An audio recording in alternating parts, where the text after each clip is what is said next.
బుద్ధుడు ధ్యానం చేస్తుంటే సమస్త దేవతలు ఆయనకి కాపలా ఉండేవారటండి. ఎందుకు? ఈయన ఆత్మజ్ఞానం పొందినప్పుడు, ఈయన ఆత్మదర్శనం పొందాక భూమి మీదకు వెళ్ళి చెయ్యాల్సిన పని ఆయన చేస్తాడు అని ఆయన ధ్యానానికి ఎక్కడ ఆటంకం కలగకుండా సమస్త దేవతలు ఆయన్ని కాపాడారు.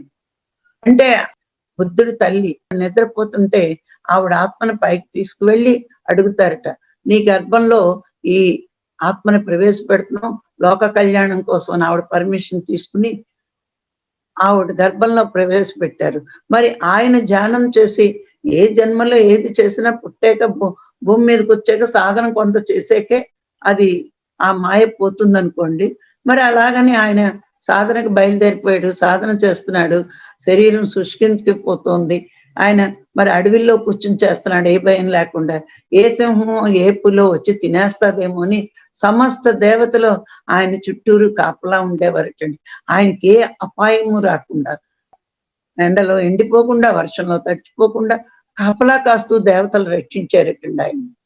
మరి ఎలా రక్షిస్తున్నారు అంటే ఈయన విశ్వానికి జ్ఞానం అందిస్తాడు, ఈ ప్రపంచంలో ఉన్న దుఃఖాన్ని పోగొడతాడు. అందుకే ఆయన పూర్ణంగా సాధన పూర్తయ్యే వరకు రక్షించారటండి దేవతలు.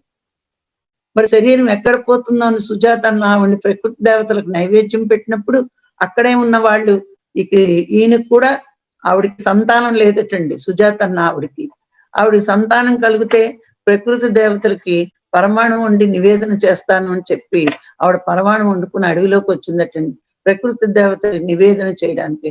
అప్పుడు ఈయన శుష్కించిపోతున్నాడట సాధన చేస్తూ. అయ్యో ఇలాగా ఎండిపోతే ఈయన శరీరం ఏమి నిలబడుతుంది అని ఆయన లేపి పరమాణం ఇచ్చిందటండి. శరీరం లేకుండా ఏం చేస్తావయ్యే చచ్చిపోతే మధ్యలో అని ఆవిడ కూడా చెప్తే అప్పుడు పరమాణం తిన్నాడట ఆలోచించుకుని.